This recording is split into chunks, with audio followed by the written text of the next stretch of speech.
Boa tarde a todos, é um prazer termos vocês aqui conosco e lamento que já esteja tão tarde para esse debate para esse painel que vai se realizar, mas eu tenho certeza que a importância desse tema, né, vai gerar uma permanência de vocês aqui conosco até o final. Eu vou me permitir só uma brincadeira. Assim, há alguns anos atrás, se diria que numa mesa com 3 geógrafos já não era uma mesa, era um complô, porque a profissão de geógrafo era uma profissão extremamente rara, né? Faz geografia, faz mapa, qual é a capital do Togo, era um negócio mais ou menos assim. E hoje em dia não, a gente está vendo, nós estamos vendo numa mesa onde vai se falar sobre a gestão urbana e a gestão ambiental, 3 geógrafos e um engenheiro civil e eletricista. O que nos mostra que tanto a questão ambiental quanto a questão urbana são questões plurais. Elas saíram simplesmente da área do urbanismo ou da área da cartografia, né, no caso do geógrafo, para áreas mais amplas, para uma produção de conhecimento mais integrada entre as várias profissões. Eu gostaria, então, nesse momento, de passar a palavra ao professor Isaac, né? Reiterando o que foi dito anteriormente pelo professor Ivan. Nós temos 15 minutos para cada painelista, 10 minutos para o debatedor e depois abriremos, então, ao público. Bem, inicialmente, eu quero agradecer o convite que recebi para aqui estar presente da Fundação Ulisses Guimarães, dizer para a Carmen que ela pulou a primeira expositora e me deu a gentileza de abrir o painel pelo fato de ser o estranho no ninho. Eu sou o único que não sou geógrafo. E isso me dá uma diferença, um handicap bastante complicado. De qualquer forma, vamos tentar. Senhoras e senhores, analisando a realidade do século XXI, referentemente à gestão urbana e gestão ambiental, é possível identificar 2 tendências interconectadas que se tornam imediatamente evidentes. A primeira delas é a urbanização. No Brasil, uma das causas muito significativas para a ocorrência de calamidades ambientais e humanas certamente foi o êxodo rural, provocado pela expulsão dos habitantes do campo em virtude dos modelos econômicos, político e social adotados e sedimentado fortemente pelos diferentes governos. Foi a partir da ampliação das cidades e do avanço da ocupação de áreas geomorfologicamente vulneráveis por populações com baixo poder econômico que as situações de risco a desastres naturais no Brasil se intensificaram e passaram a demandar uma gestão urbana mais atenta aos aspectos ambientais. Some-se a isso a ausência durante décadas de políticas públicas, em especial para a educação, de forma a obter melhor distribuição de rendas. No nosso caso específico aqui, não se pode desprezar ainda a ineficácia do planejamento urbanístico. As ocupações de encosta pela população de baixa renda apresentam significativa associação com as concepções urbanísticas que fundamentaram o crescimento das cidades a partir de meados do século XIX. A Revolução Industrial na Europa gerou um impressionante crescimento das cidades, onde proliferavam situações críticas de falta de saneamento, além do que, com o desenvolvimento tecnológico, as encostas deixaram de ser áreas privilegiadas quanto à segurança militar. A concepção de então do saneamento, que à época não era adjetivado de ambiental, fez com que fossem privilegiados terrenos menos acidentados, que facilitassem a implantação de sistemas de abastecimento de água e de retirada e destinação de esgotos. O desenvolvimento dos meios de transporte na época reforçou também a tendência da busca de terrenos mais planos para o desenvolvimento das cidades. A cidade que buscava se industrializar requeria, enfim, para a própria instalação de indústrias, que os terrenos fossem preferencialmente planos, o que se refletia no interesse da indústria imobiliária, daí diminuindo consideravelmente o valor de áreas de encosta. Novos princípios urbanísticos passaram a influenciar e a compor legislações urbanas geradas para uso de solos mais planos, que passaram a ser adotados sem nenhuma diferenciação para qualquer tipo de terreno, consolidando para as áreas de encosta um papel potencializador de situações de risco. As cidades passaram por processos de adensamento na sua parte central, onde viviam os maiores contingentes populacionais, abrangendo todas as classes sociais, da elite aos excluídos, habitantes de casarões e cortiços. As condições precárias de saneamento, então vigentes nessas áreas centrais, ofereciam os meios para originar surtos e epidemias. Nesse contexto, juntamente com as aspirações das elites de reestratificar o espaço urbano do país, seguindo os novos modelos urbanísticos, oriundos principalmente da Europa, somaram-se as questões sanitárias. No final do século XIX e início do século XX, aparecia pela primeira vez propostas governamentais com indicações no campo da saúde pública, gerando intensa remoção da população pobre do centro da cidade, caracterizando a concepção das classes, então dominantes, de um processo de periferização de significativas parcelas da população de baixa renda. Mas isso não foi acompanhado por uma política de produção de habitações que gerou o que hoje chamaríamos de interesse social. Portanto, apenas gerou um espalhamento da população mais necessitada, isto é, um êxito da população pobre para a periferia mais distante. Todavia, boa parte da população excluída e daquela que, atraída pelas oportunidades de trabalho, passou a chegar à urbe, optou por permanecer ou se localizar nas proximidades do centro, instalando-se em barracos improvisados nas encostas dos morros, locais que não eram de interesse da indústria imobiliária dentro das regras que ditavam, entre aspas, as novas concepções urbanísticas.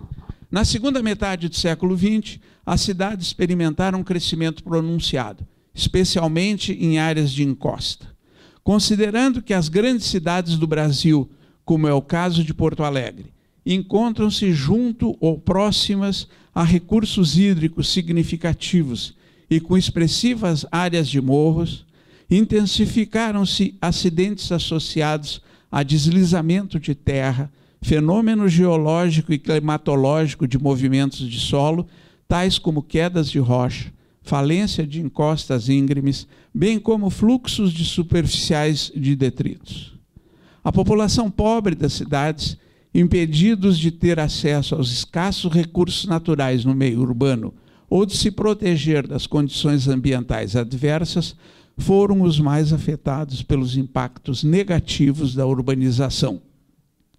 O gigantismo das grandes cidades, particularmente nos países em desenvolvimento como o Brasil, tem sido acompanhado pelo aumento da pobreza urbana, que tende a se concentrar em grupos sociais específicos, bem como em locais determinados. Entre as causas estão a crescente distância entre o nível de renda dessas populações e o preço da terra, acrescido do insucesso dos mercados imobiliários em suprir as necessidades dessas populações de baixa renda.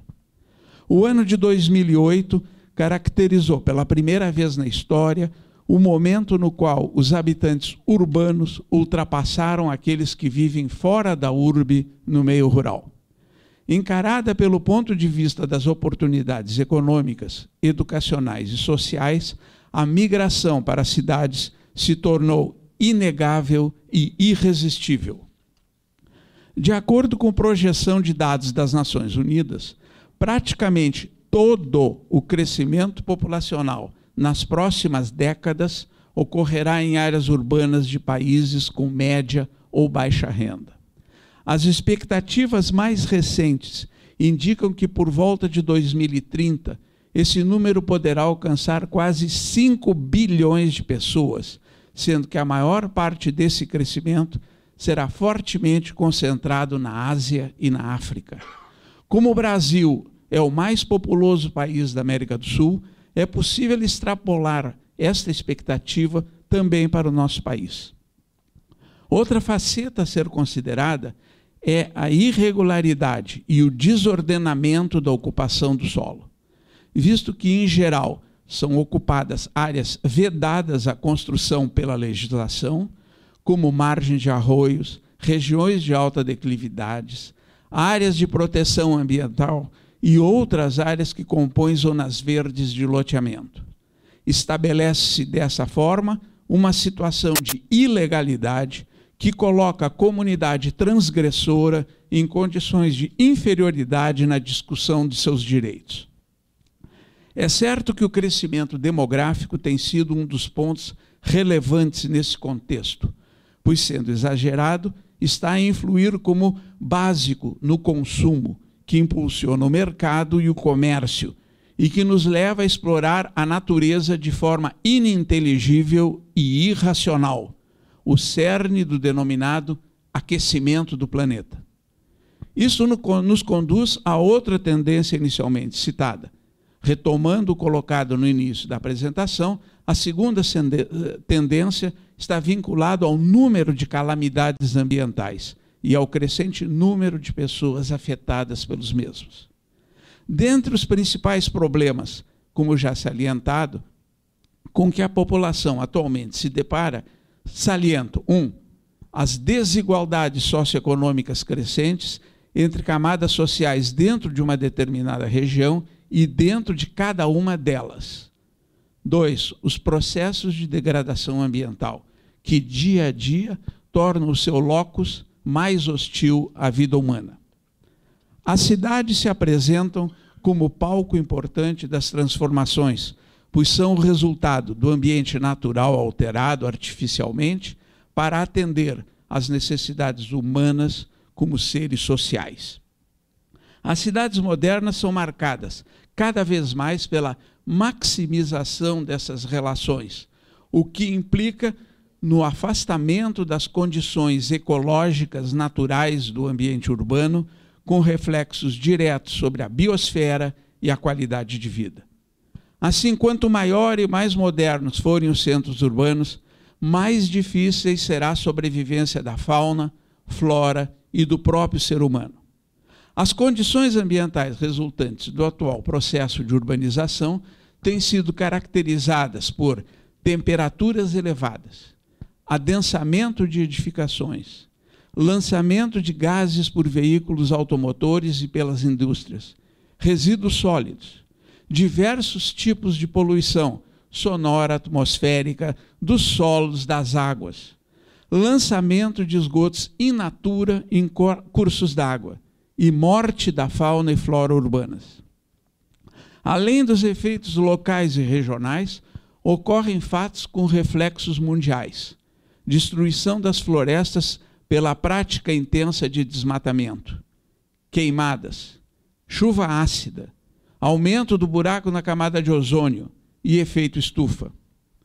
Tudo isso mostra que o desenvolvimento acelerado, sem controle da qualidade ambiental, compromete seriamente a vida e a saúde dos seres humanos e dos seres vivos em geral. Ou seja, o crescimento urbano desordenado tem relação direta com a qualidade ambiental urbana. A urbanização experimentada pelas grandes cidades veio acompanhada do fenômeno da favelização, pois as cidades não conseguiram absorver com infraestrutura adequada o grande contingente populacional que migrou do campo e ou de outras cidades menores atraídas por elas. Essas pessoas tendem a ocupar áreas de risco como encostas, áreas alagadiças, terrenos de terceiros, propriedades ilegais, viadutos, pontes e túneis. Assim, podemos relacionar que em todo o país o número de deslizamentos, inundações, e secas têm afetado uma parcela significativamente mais elevada do que há 50 anos. Deve ser enfatizado que os dados existentes no Centro de Pesquisas em Epidemiologia de Desastres da mesma ONU citada indicam que num evento caracterizado como desastre natural, se ocorrer 10 ou mais mortes, deixa pelo menos 100 pessoas feridas, desalojadas, deslocadas ou evacuadas, na maior parte das vezes com perda total de suas posses e bens. Alguns dados indicam que nos últimos 40 anos, o número dos atingidos quase quintuplicou e o número de eventos desde o ano 2000 mais que triplicou. O que essas tendências indicam? O crescimento da população está cada vez mais concentrado em centros urbanos. Ao mesmo tempo, o número de calamidades ambientais está crescendo e o número de atingidos pela mesma também. A intersecção dessas duas tendências é a interface da resposta que deve ser obtido para a gestão urbana e para a gestão ambiental neste século XXI. Crescentes problemas se superpondo em ambientes urbanos cada vez mais complexos. Todavia, continuamos a abordar o problema da mesma forma como antigamente. Nos séculos XIX e XX, os problemas ambientais afetavam desproporcionadamente mais famílias nas áreas rurais que nas áreas urbanas. Caracterizadas por populações esparsas, vivendo nas proximidades de suas fontes de alimentação, os problemas apresentados pelo ambiente rural eram desafios enfrentados, se assim se pode expressar, caso a caso. Criaram-se formas padronizadas de ajuda para as famílias necessitadas, fornecendo-se alimentos, distribuindo-se barracas e água potável, providenciando primeiros socorros e uma infraestrutura sanitária rudimentar. Com isto, havia a possibilidade de suprir as necessidades da maioria das famílias atingidas. Com a mudança do cenário para o locus urbano, o que se viu foi pura e simplesmente um transplante dessas propostas para em quantidades muito maiores. A metodologia continua a mesma. Não houve iniciativas para gerir os procedimentos de maneira mais adequada às novas necessidades. E o que se vê são ginásios, casas unifamiliares, escolas e etc., sendo utilizados para abrigar os atingidos pelas intempéries. A relação urbano-ambiental tem a tendência de ser encarada apenas como, entre aspas, um problema social. Afinal, esta é a terra do coitadismo, do pobrezinho e do desprotegido. É óbvio que gera um problema social, mas é mais um problema relacionado à necessidade de se buscar novos paradigmas para velhos desafios, que se apresentam com nova roupagem e com uma intensidade muito maior do que em qualquer época anterior. Os problemas ambientais, sob forma de calamidades urbanas no século XXI, apresentam desafios às abordagens tradicionais na busca de soluções aos mesmos. Poderíamos tentar ressaltar esses três aspectos, segundo três áreas primárias. Primeiro, da unidade familiar para a visão de vizinhança, quanto ao foco de abordagem.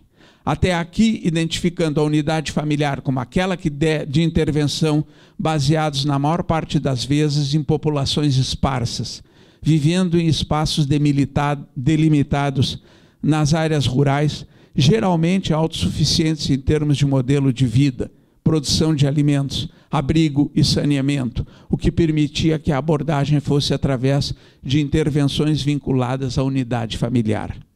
Em um contexto urbano, há significativamente mais integração e interconexão entre as unidades habitacionais.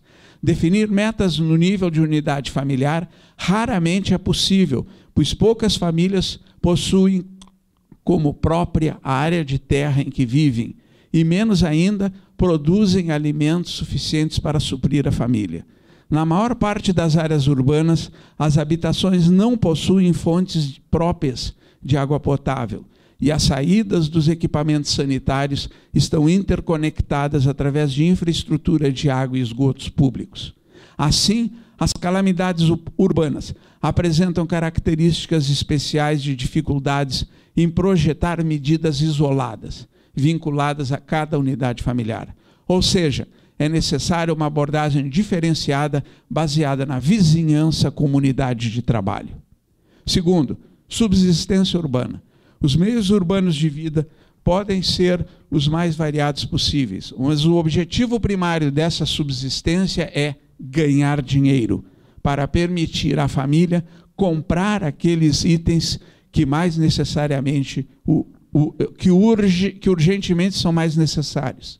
Essa visão difere significativamente da subsistência rural, que transcorre em torno a produzir alimentos suficientes para a família e vender o excesso que porventura sobrar.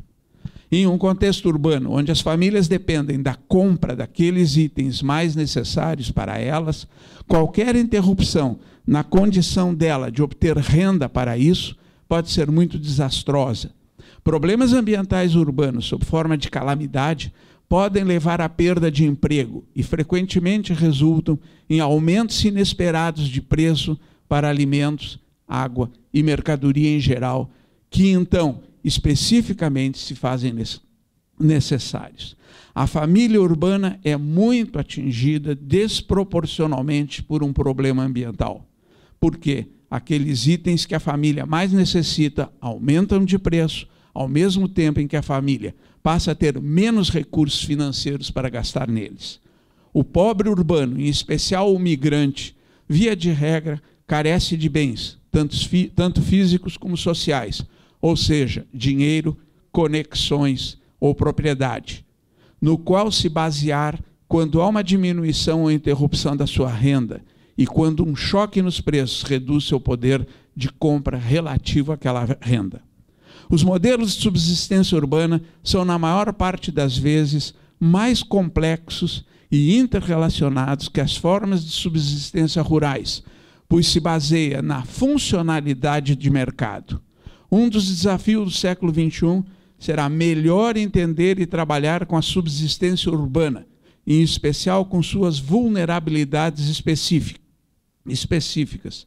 Por exemplo, os aumentos instantâneos de preço, as falhas de suprimentos, as greves nas distribuições, etc., e suas complexidades. Por último, a importância dos mercados. As populações urbanas dependem exclusivamente daquilo que podem adquirir, quaisquer que sejam os bens que necessitem do mercado. Em um cenário urbano, os mercados são essenciais para permitir a sobrevivência. Pequenos negociantes e proprietários de lojas são os condutores da economia na maioria das cidades de países em desenvolvimento. Os encarregados da área econômica estão cada vez mais reconhecendo o significado de apoiar mercados quando ocorre algum desastre ecológico. Nos contextos rurais, após algum tipo de problema ambiental, como já salientado, imediatamente solicita-se distribuição de alimentos e bens, cobertores, recipientes para águas, etc., que são direcionados para as famílias vulneráveis, independentemente dos mercados de cada uma das áreas.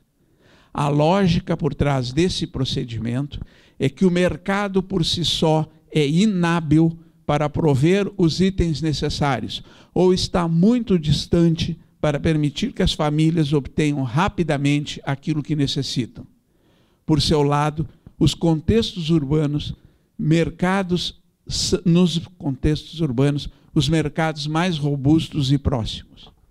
Em relação a problemas que dependam da gestão ambiental, o desvio do século XXI não está veiculado à plantinha, ao animalzinho, à bicicleta, à proteção de prédios e locais pseudo-históricos, heranças da abordagem unitária e casuística, mas será buscar como melhor utilizar os mercados de forma que os condutores da possível e esperada recuperação econômica, por exemplo, pequenos comerciantes, tenham apoio e não sejam deixados de lado na administração da crise e na busca de sua solução. Quanto mais rápido seja enfrentado e vencido o problema ambiental que se apresente, mais efetivamente se alcança atender às necessidades das famílias e comunidades atingidas. Obrigado. Bom, na realidade, eu não trabalho com áreas urbanas, não tenho tradição em estudar áreas urbanas, eu trabalho com desastre. Toda a minha carreira foi feita com geomorfologia fluvial e agora eu criei esse grupo de pesquisa em desastre, onde nós usamos informação espacial, geotecnologias para estudar desastres. Porém, as áreas urbanas, para quem trabalha com desastre, são a nossa maior dor de cabeça. E são, em geral, os lugares onde ocorrem os desastres com maior magnitude. A população nos anos 50, a população mundial estava em torno de 2 bilhões. Isso foi o ano em que eu nasci. E a população do Brasil chegava a 53 milhões. Porém, quando nós saímos do 1 milhão aqui para os 2 milhões aqui, nós levamos 123 anos. Porém, dos 6 bilhões para os 7 bilhões, só 12 anos. Esse é o ritmo que cresce a população mundial. Tá? Esta é a população do mundo 60 anos depois, em 2010. Então, está faltando 2 anos ainda. Tá? A população mundial já está em 6 bilhões 895 milhões. E nós já estamos com 194 milhões de brasileiros. Isso é o mundo hoje em dia. Tá? E a população está assim distribuída ao redor do mundo, sendo que 20% dela estão nos países menos desenvolvidos. Ou seja, o que tem o menor nível cultural e o menor poder econômico e as piores infraestruturas. Esta é a cidade de Tóquio, é a cidade mais populosa do mundo. E esta é a relação do crescimento da população no século. Em meados do século XIX, a porcentagem da população urbana era de 1,7%. Já em 1900, nós chegamos aos 2 bilhões, a maioria ainda vivia em zona rural. Mas em 50 já era 21, em 60, 25, e olha o salto de 60 para 70, já era 34. Aqui ele foi para 45, 46. Desde 2008, nós vivemos, metade da população do mundo vive em áreas urbanas. Como já estamos em 2012, isso já deve ser mais, como o professor acabou de falar. Nós estamos indo para 7 bilhões, tá? Chegamos aqui em 7 bilhões em 2011, e estamos esperando que em 2050 chegamos aos 9 bilhões. E isso quer dizer que esse 50% que nós atingimos em 2008, em 2050, vai ser 90% da população mundial está vivendo em áreas urbanas. Essa é a situação dos países em desenvolvimento. A acelerada urbanização ela é avassaladora nos países do terceiro mundo. E o Brasil se encaixa nesse terceiro mundo. Apesar de nós não gostarmos disso, mas nós somos terceiro mundo. Tá? A população urbana nos países desenvolvidos era multiplicada em 2,5 entre 1920 e 1980. Enquanto que nos países em desenvolvimento, ela multiplicava 6 vezes. Ou seja, a taxa de população nos países em desenvolvimento se multiplica muito mais rapidamente, porque ainda na maioria deles tem-se a falácia de que precisamos de muitas mãos nas famílias para ter algum rendimento. Porque o tipo de trabalho que eles têm exige menos tecnologia e menos conhecimento. Tá? Então, a proliferação de grandes cidades é muito surpreendente nos países pobres. Se algum de vocês um dia já foi à Índia, vai constatar isso. Eu fui na cidade de Ahmedabad e eles disseram para mim assim, não, essa é uma cidade de tamanho médio. Aí a brasileira aqui, então tem uns 500 mil. Não, 3 milhões. Isso é uma cidade de porte médio na Índia. Tá?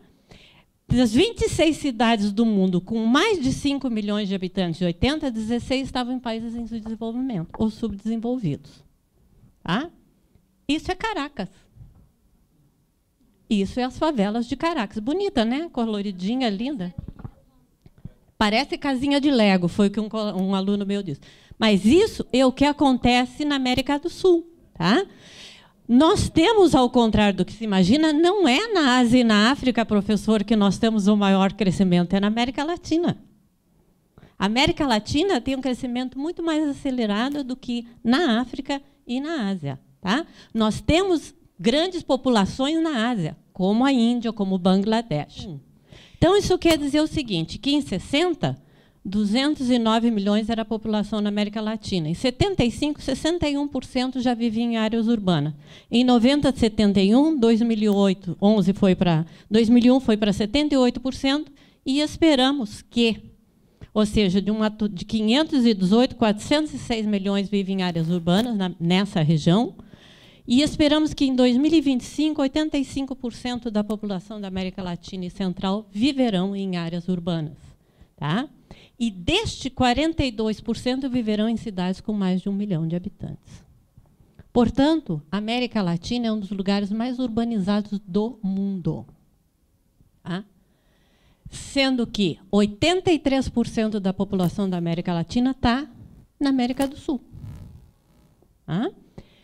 Então, olha aqui, ó.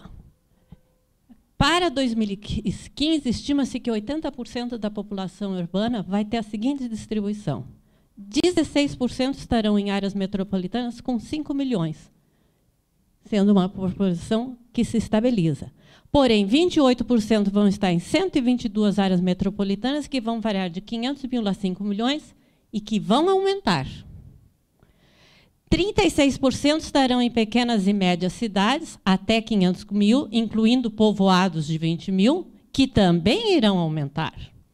E 20% estarão em áreas rurais, que serão decrescendo.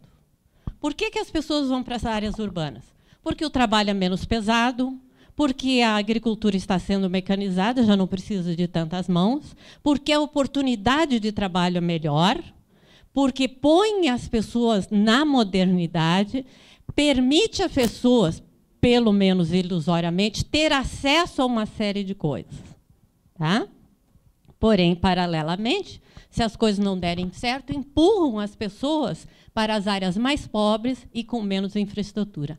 Isto é a cidade do México, que é a maior cidade da América Latina. Isto é o segundo povo, que é São Paulo, e a cidade do Rio. E Buenos Aires, onde quase que a metade da população da Argentina vive na Grande Buenos Aires. Em 2050, nós chegaremos aos 9 bilhões e estima-se que 2/3 desta população irá viver em áreas urbanas. Isso é a Rocinha. Isso já não é mais Caracas. Isso é a Rocinha. E acho que vocês todos se lembram, há uns 10 anos atrás, aquele enorme deslizamento que aconteceu em Caracas. E aí vem a grande falácia.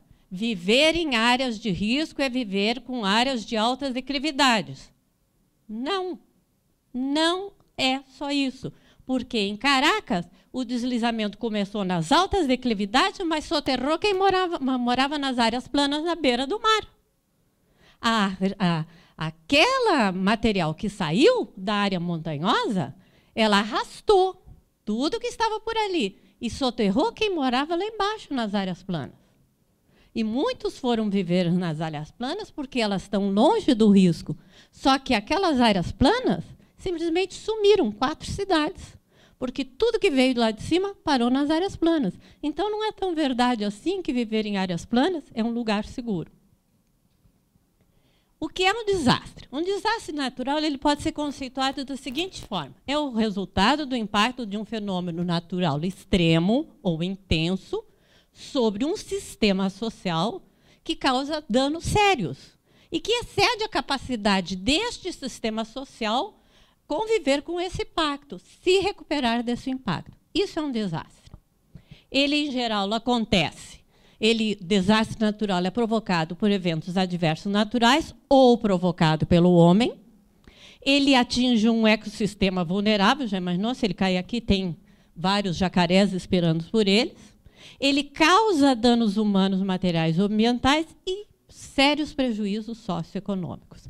Mas todo mundo falou até agora aqui de deslizamento, de área urbana, de inundação, etc.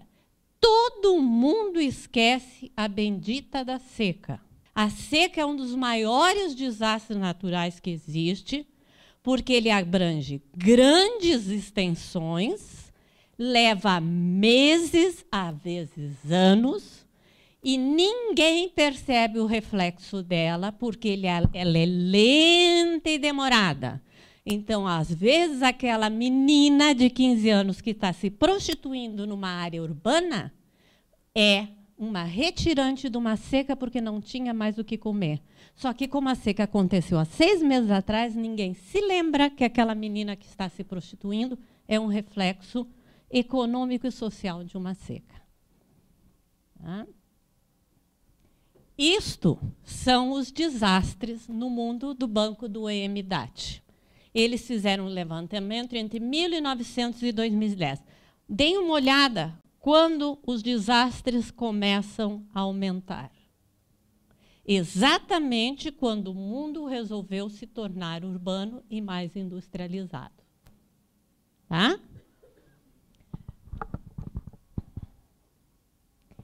Este é o número de pessoas afetadas.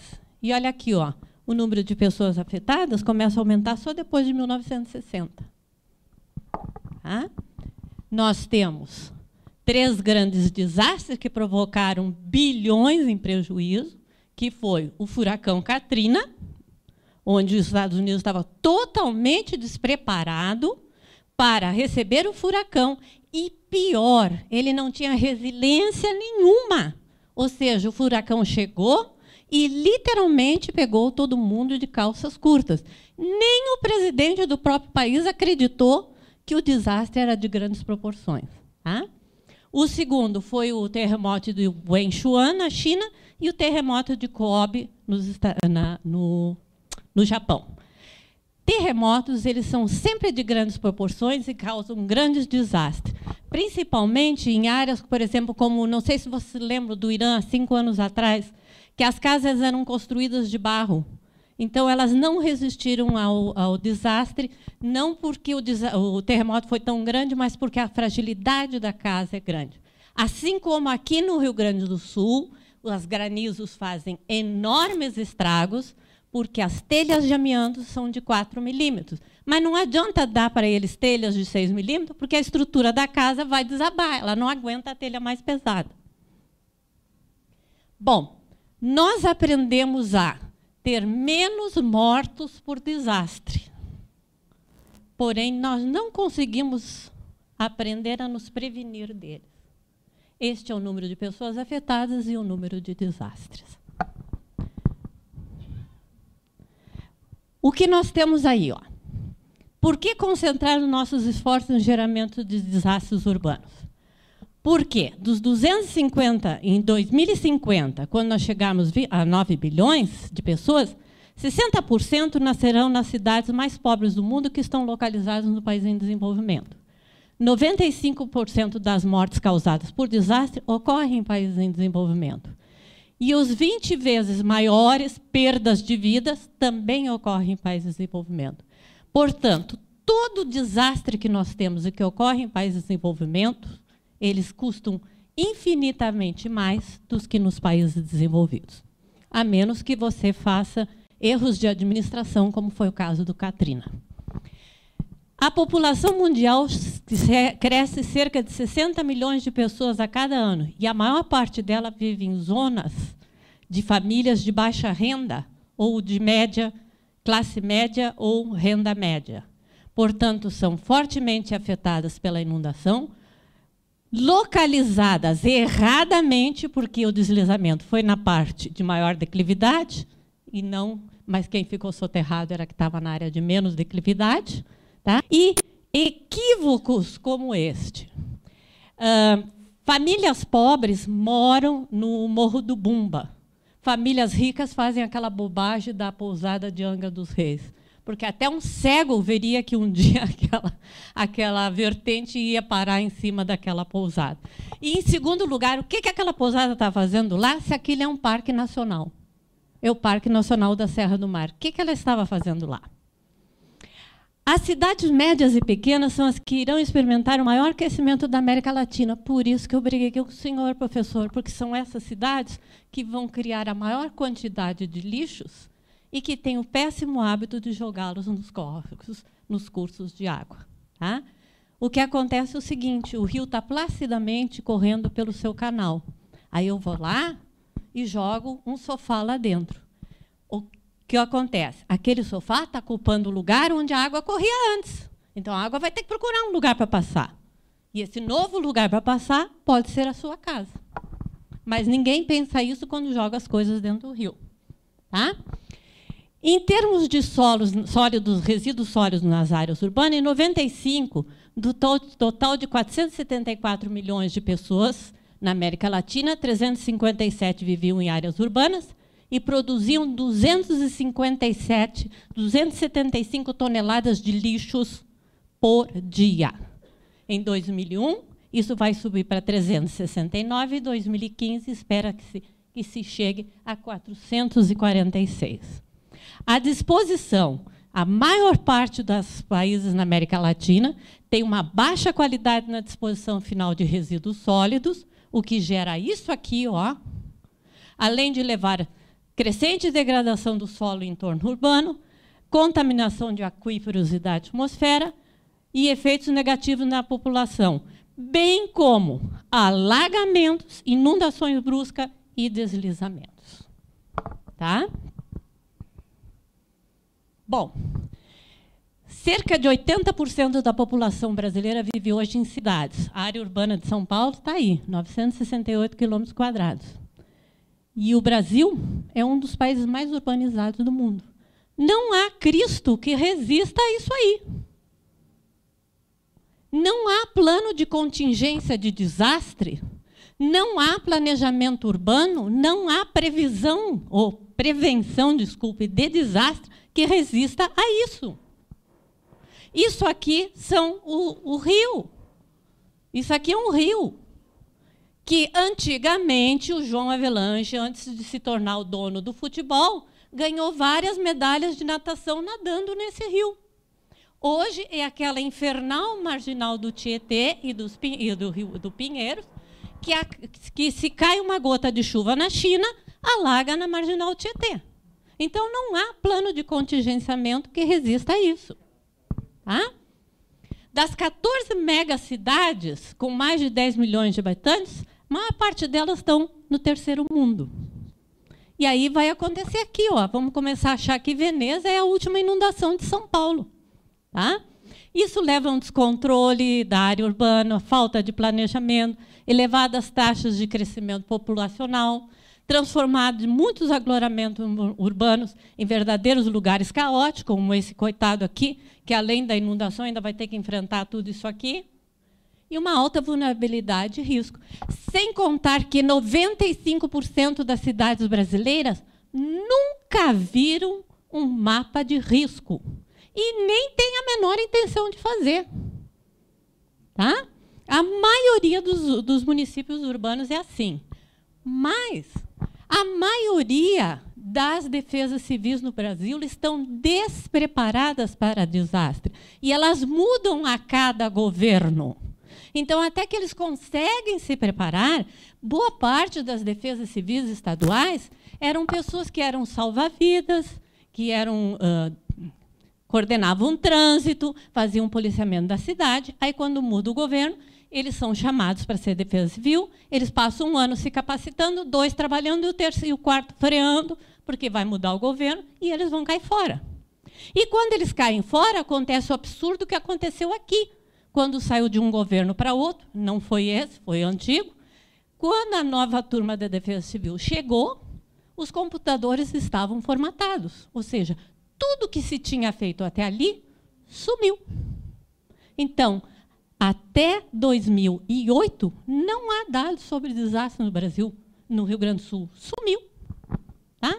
Vocês estão vendo aqui, ó, isso é a citação dos desastres ocorridos na região sul. Olha aqui a importância das inundações bruscas. Inundação brusca significa impermeabilização do solo, ou por área urbana, ou por agricultura que compacta o solo. E esse é um exemplo bem acabado em Santa Catarina de como não se faz uma cidade. Isso aqui é o rio Itajaí e a cidade de Blumenau, que deveria estar em qualquer lugar menos aí, e que ainda segue os afluentes do rio. A maior parte das cidades no mundo, elas se instalaram ao longo dos rios porque era um meio de comunicação que tinha. E daí elas foram crescendo. Por exemplo, Tegucigalpa, quando teve um furacão Mitch, eu estive lá um mês depois, a cidade inteirinha está grudada no rio porque ali estavam as minas de prata. Mas isso não quer dizer que com o crescimento é o melhor local. Não, todas elas se instalaram antigamente às margens do rio, porque era o local de comunicação. Hoje é um grande problema. O crescimento também acelerado faz com que as áreas de encostas acabem recebendo este tipo de construção, que normalmente acaba assim. E essa foto é interessante, vocês estão vendo que ela está tremida aqui? Foi exatamente a hora que a Terra caiu. Então, se vocês considerarem que a Terra correu daqui, ela varreu tudo e soterrou quem estava aqui. Portanto, morreu quem estava nas áreas de risco, com alta declividade, e quem morava, supostamente, numa área de menor risco. Ou as tragédias podem acabar assim, porque elas são mais do que anunciadas. Quando você põe casas naquele lugar, elas sempre acabam assim. O problema é que, no Brasil, nós temos a cultura do desastre, não a cultura da prevenção e da redução de desastre. Quais são as manchetes de jornal? Morreram 500, foram soterrados 700, 6 mil estão desabrigados. Vocês já viram alguma manchete dizendo assim, Porto Alegre está com um excelente plano de contingenciamento. Porto Alegre está fazendo obras de prevenção de desastre, mas nem anunciam. Uma vez eu soltei os cachorros, literalmente, numa jornalista, porque ela veio me pedir para dizer para ela qual era o lugar no mundo que não tinha desastre. Eu disse para ela, olha aqui, minha querida, por que você não anuncia que na próxima quarta-feira é o Dia Internacional da Redução de Desastre? Ah, professor, mas aí ninguém morre. Eu disse, pois é, né? O que dá manchete é isso. Olha aí, ó, pessoal. Nós temos que urgentemente cuidar de nossa cidade para que elas não se consolidem como berços de desastres. Temos que preservar coisas importantes como esta. Mas olha aqui, pessoal, isso é Porto Alegre. Não, aqui, ó, aqui. Eu acho que sim, eu acho que é perto. Esse é o Parque da Redenção, tá? Aqui é um outro parque.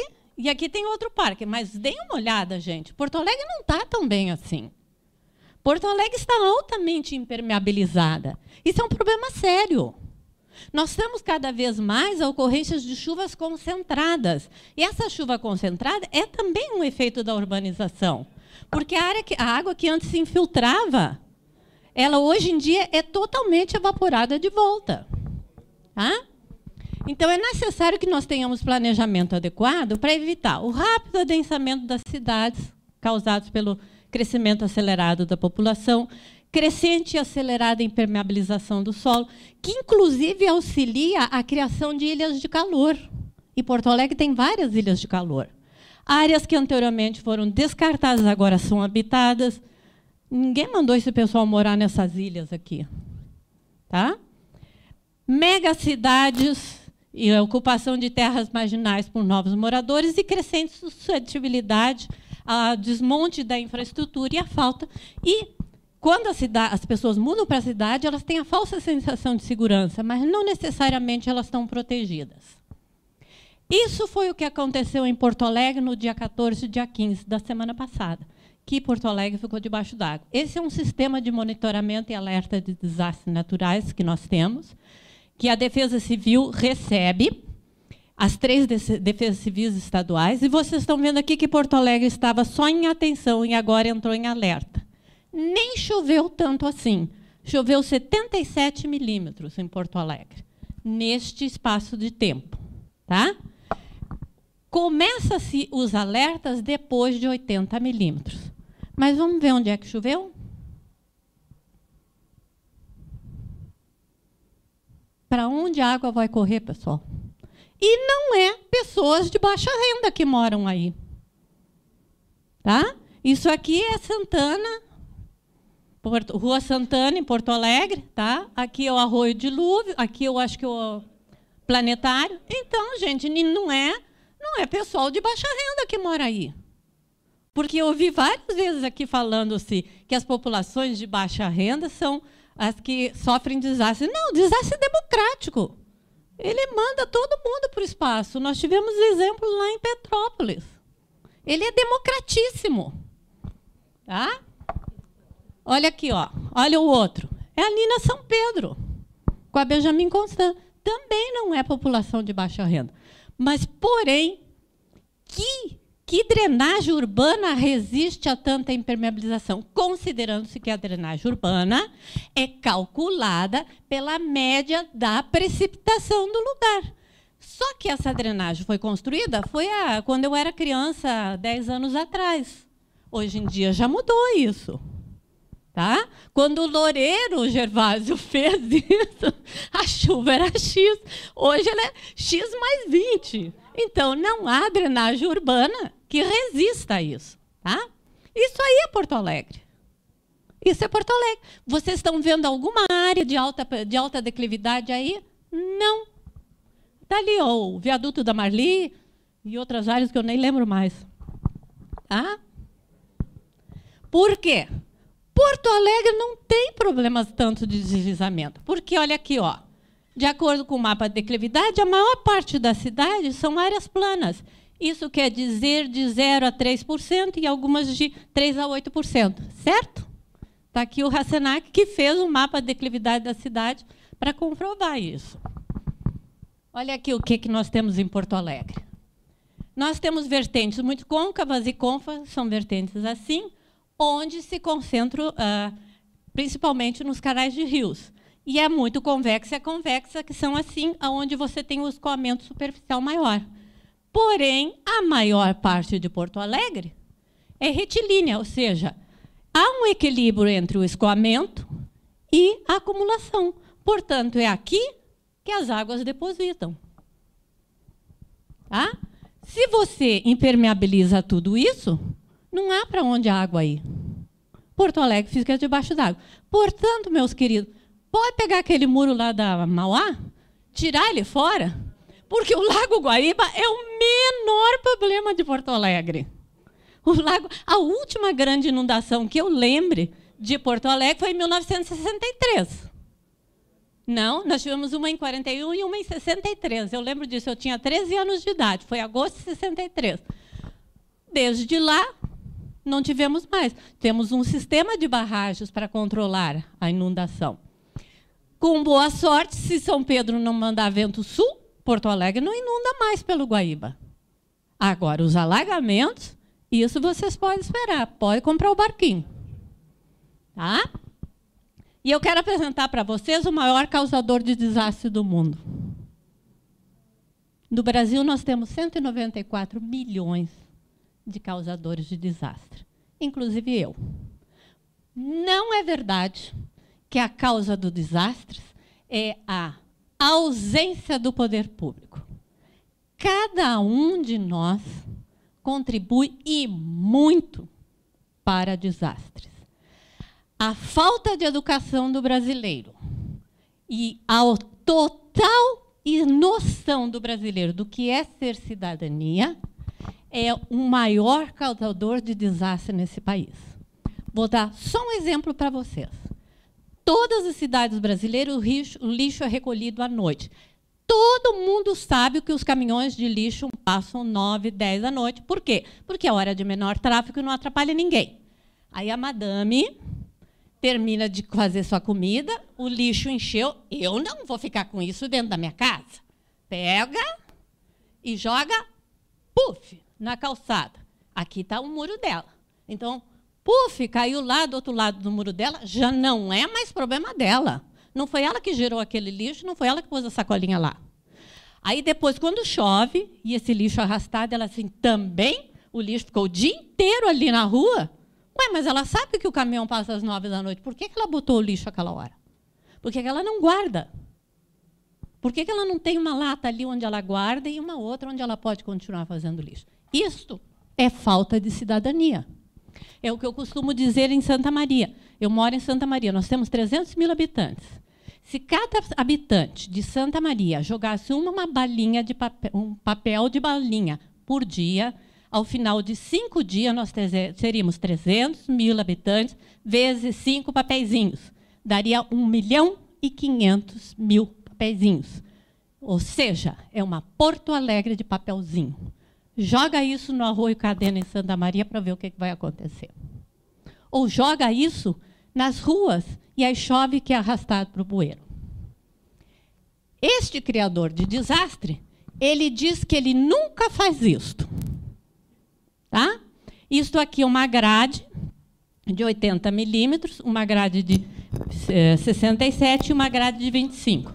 Olha o que eles acharam nessa grade. Boneca, chinela havaiana, cocaína, maconha, 47 camisinhas, óleo que solidifica e fica petrificado, 50 embalagens de iogurte, comida que deram origem a capim, tá? Restos de comida, fibras, Tânia, trapos por e plástico. gentileza, 5 minutos. Estou terminando. Tá? Então, aí eu encontrei isso aqui, ó, que é o novo esporte, lançamento do lixo em lugar remoto. E eu resolvi procurar outros esportes que nós temos. Correr na lama antes que ela te pegue, nado livre na sujeira, ou remar até minha casa que está inundada. Tá? Este é o único esporte que eu faço questão de banir para a próxima Olimpíada. E essa ocorre muito no Brasil. E também não pretendo usar esse estilo de sapato. Mesmo sendo um Louboutin. Porém, eu acho que não há nada perdido, nós ainda temos esperança, porque a rua mais bonita do mundo é nossa. Muito obrigada.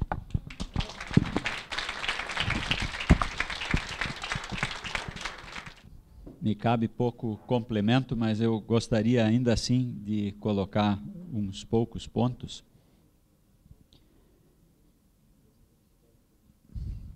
Nós temos, em função, por exemplo, do exemplo do alagamento em áreas planas, Porto Alegre não fez apenas ocupação irregular de áreas de alagamento, como também fez ocupações autorizadas dessas áreas.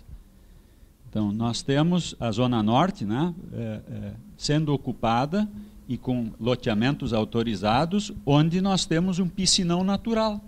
São Paulo está construindo piscinões e nós temos piscinões naturais ao largo que simplesmente começam a ser ocupados.